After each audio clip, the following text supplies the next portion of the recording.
To improve access to credit, the credit guarantee cover will be enhanced. First, for micro and small enterprises from 5 crore to 10 crore rupees, leading to additional credit of 1.5 lakh crores in the next 5 years. Second, for startups from 10 crore rupees to 20 crore rupees, with the guarantee fee being moderated to 1% for loans in 27 focus sectors which are important for Atmanirbhar Bharat. And for well-run exporter MSMEs, for term loans up to 20 crore rupees. Also for the micro enterprises, we will introduce customized credit cards with a 5 lakh rupee limit for micro enterprises registered on Udyam portal. In the first year, 10 lakh such cards will be issued. Fund of funds for startups. The Alternate Investment Fund, AIFs, for startups have received commitments of more than 91,000 crores rupees. These are supported by the fund of funds set up with the Government of India's contribution of 10,000 crore rupees. Now, a new fund of funds with expanded scope and a fresh contribution of another 10,000 crore rupees will be set up. A new scheme will be launched for 5 lakh women, scheduled castes and scheduled tribes, first-time entrepreneurs. This will provide term loans up to 2 crore rupees during the next 5 years. The scheme will incorporate lessons from the successful Stand Up India scheme. Online capacity building for entrepreneurship and managerial skills will also be organized. Measures for labor-intensive sectors.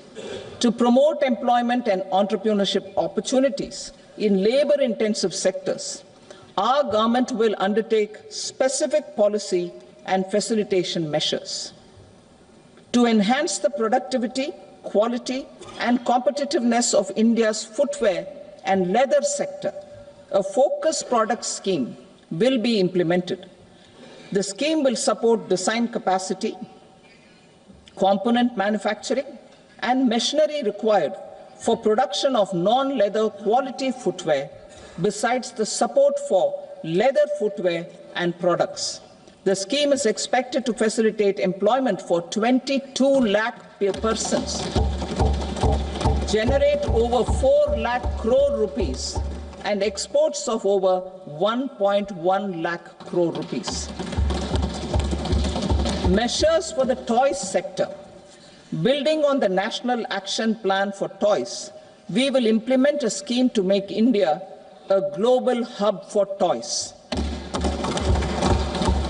The scheme will focus on development of clusters, skills, and a manufacturing ecosystem that will create high-quality, unique, innovative, and sustainable toys that will represent the Made in India brand. Support for food processing.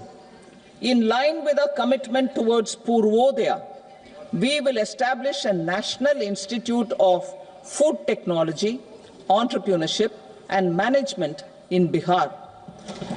The institute will provide a strong fillip to food processing activities in the entire eastern region.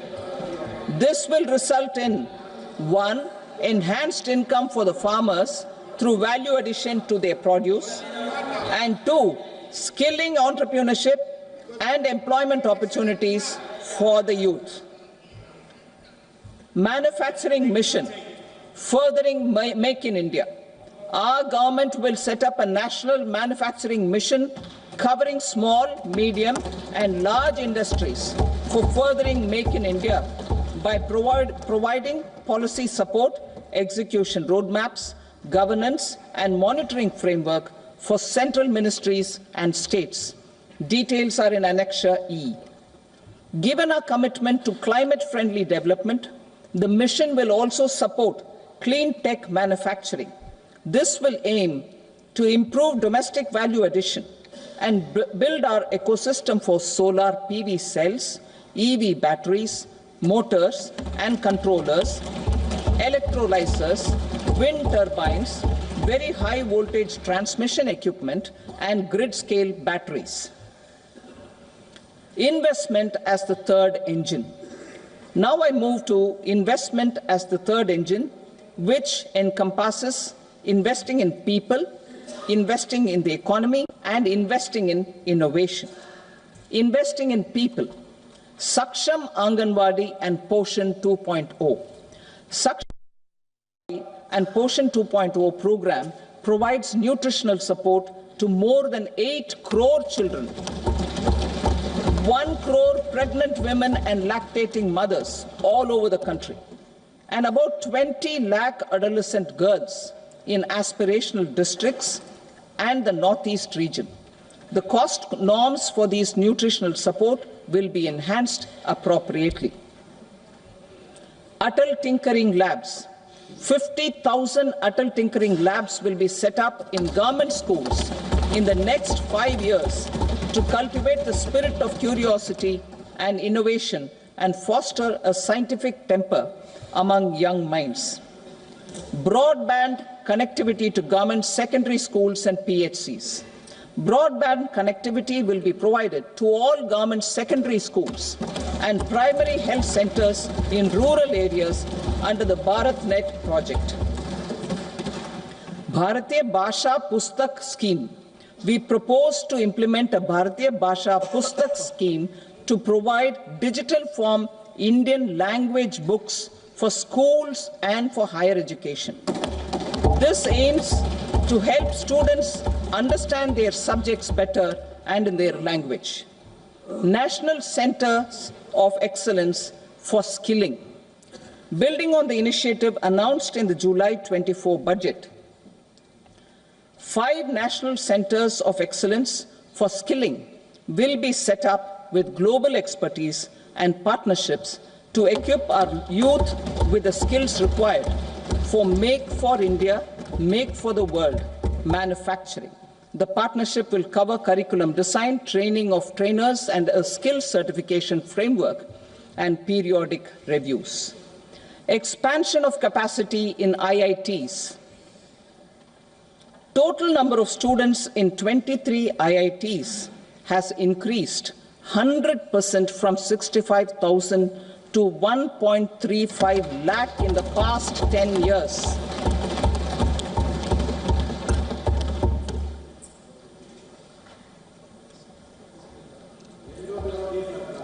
Additional infrastructure will be created in the 5 IITs started after 2014 to facilitate education for 6,500 more students.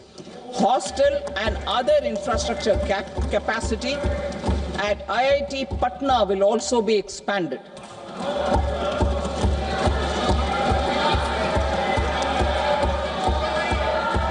Center of Excellence.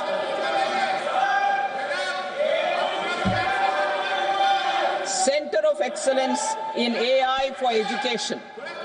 I had announced 3 centers of excellence in artificial intelligence for agriculture, health, and sustainable cities in 2023. Now a center of excellence in artificial intelligence for education will be set up with a total outlay of 500 crores. Expansion of medical education. Our government has added almost 1.1 lakh undergraduate and postgraduate medical education seats in 10 years, an increase of 130%. In the next year, 10,000 additional seats will be added in medical colleges and hospitals towards the goal of adding 75,000 seats in the next 5 years. Daycare cancer centers in all district hospitals. Our government will facilitate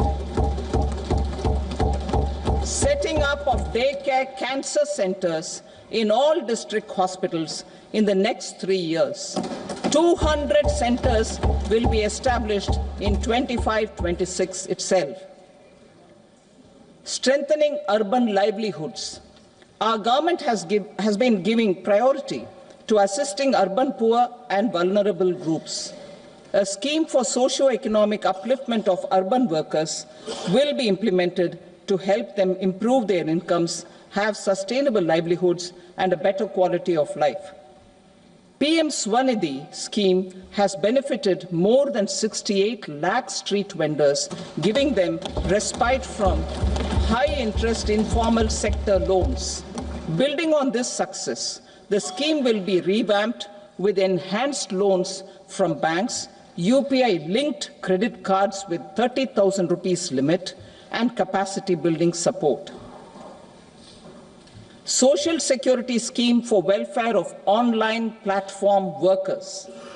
Gig workers of online platforms provide great dynamism to the new age services economy. Recognizing their contribution, our government will arrange for their identity cards and registration on the e-Shram portal. They will be provided health care under PM Jan Arogya Yojana. This measure is likely to assist nearly 1 crore gig workers.